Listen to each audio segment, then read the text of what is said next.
Chinois sont aussi travailleurs? C'est culturel? Je réponds non, c'est pas seulement culturel, c'est l'histoire. Une histoire qu'on partage, vous et nous. On dit souvent que l'Afrique est pauvre, instable, sans avenir. Je ne vois pas les choses comme ça. J'ai vu une vidéo de garçon au Burkina Faso. Il avait fabriqué une voiture avec un bidon et 2 câbles. Et il a poussé en courant de la poussière, le sourire jusqu'à l'oreille. À Cotonou, au Bénin, une jeune fille vendait le tomate dans le marché avec un cahier de français sur ses genoux.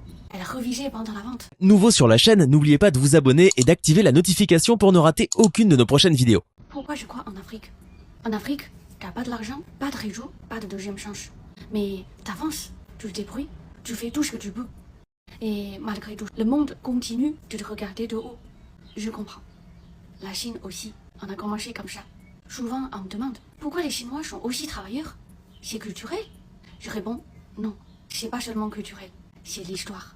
Une histoire qu'on partage, vous et nous. On dit souvent que l'Afrique est pauvre, instable, sans avenir. Je ne vois pas les choses comme ça.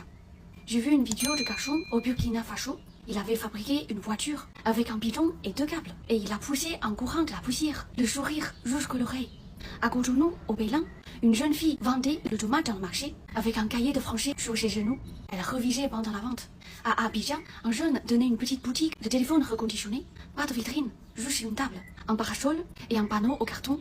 Sur TikTok, j'ai vu des garçons du Mali et du Togo qui prennent les vêtements d'occasion, les nettoient, les repassent et les revendent pour construire leur petit business. Aussi, il y a beaucoup parmi vous qui cherchent les usines en Chine pour lancer son propre business. Et à Kinshasa, au Congo, certains font des heures de marche pour livrer le colis. Sans voiture, sans scooter, juste leur force. Ils sont pas en retard, ils sont en route. Ils ne sont pas paresseux, ils ont simplement moins d'opportunités. Et tout ça, nous, les Chinois, on a aussi vécu. Aujourd'hui, au Burkina Faso, tu vois les vendeurs dans la rue, des motos, des coupures électricité, des égouts qui déportent. La Chine des années 1970, c'était exactement ça. En 1978, dans les campagnes chinoises, le revenu annuel moyen était de 150 yuan, soit 20 euros. 80% des gens vivaient dans le village. Il faut marcher 5 km pour aller à l'école. Les médecins et les professeurs manquent partout. Après plusieurs guerres, notre PIB par habitant, ça veut dire GDP en anglais, était plus bas que celui de RDC aujourd'hui.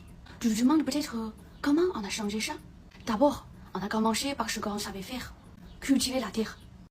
À l'époque, dans un village de 18 personnes secrètement partageaient leur terre, chacun cultivait sa part, chacun responsable de ses résultats, dans un environnement où, normalement, on doit partager toute la terre, tous ensemble. Donc ce mouvement est innovant pour cette époque. Mais cette année-là, la production était multipliée par 4. Le gouvernement central a été informé, et peu à peu, toute la Chine a suivi. Mais partager la terre ne suffisait pas. Il fallait aussi produire plus. C'est là qu'un homme qui vient de Hunan, au centre de la Chine, il a décidé de consacrer toute sa vie à une seule chose, comment mieux cultiver le riz. Il s'appelle Yuan Nongping. C'était ni un homme d'affaires, ni un ministre, juste un chercheur qui passait ses journées dans le champ. Il a réussi l'impossible, croiser 2 variétés de riz pour créer une nouvelle qui produise 30% de plus. Et pour la première fois, des millions de Chinois ont pu manger à leur faim. On dit que la Chine a changé grâce à 2 choses, la politique et les graines. Ensuite, on a commencé à exporter ce qu'on savait fabriquer. Dans les années 1990, la Chine vendait des sandales, des briquets, des jouets en plastique, des pinces à cheveux. On gagnait que quelques centimes par pièce. Mais en vendant des millions, on a gagné des devises. Wenzhou, la ville que j'ai parlé, où il y a beaucoup de gens qui viennent en France, elle est devenue la ville de chaussures. Dongguan, dans le sud de la Chine, celle de jouets et des peluches. Et Yiwu est la capitale mondiale des petits articles. Je pense que tu as sûrement entendu parler, si tu veux chercher les petits fabricants pas chers en Chine. À Yiwu, il y a plus de 2000 stands reliés à 1080 pays. Il y avait une année, 70% des décorations Noël dans le monde venaient de là-bas. Même le boule rouge et le guirlande dans le grand magasin de Paris venaient peut-être le petit atelier chinois. On travaillait à 2 h du matin. Et puis, on a utilisé cet argent pour construire les passes solides. Pas juste une route, mais un réseau entier. Des autoroutes, des ports, des aéroports, des métros. Entre l'année 2000 et aujourd'hui, on a construit plus de 40 000 km de TGV. Avant, le train de Pékin, du nord de la Chine, vers Canton, du sud de la Chine, prenait 2 jours. Et aujourd'hui, 8 heures. Et l'électricité, dans les années 1980, les villages s'éclairent à la lampe à huile. Mais aujourd'hui, presque 100% sont électricité stable. du balai dans la montagne de Yunnan et Guizhou. Chaque maison a une prise, un frigo, une télé. Et l'eau, on a construit plus de 90 000 barrages. C'est pas pour les villes, mais pour amener l'électricité jusqu'aux coins les plus isolés. On a compris qu'on ne change pas un pays avec les zones franches, mais en posant les fondations sous les pieds de chaque citoyen. Alors, quand je vois à Yiwu et Guangzhou des jeunes africains avec de bonnes commandes qui apprennent le chinois, qui filment sur TikTok, j'ai vu un Ghanéen qui vend des pompes à l'eau à Shenzhen, en Chine, et qui a aidé son père à irriguer tout leur terre. Un Congolais qui envoie des smartphones chaque jour à Kinshasa, je comprends. Vous n'avez peut-être pas beaucoup, mais vous avez des jambes, des yeux et une tête. Vous voulez construire par vous-même, comme nous, les Chinois.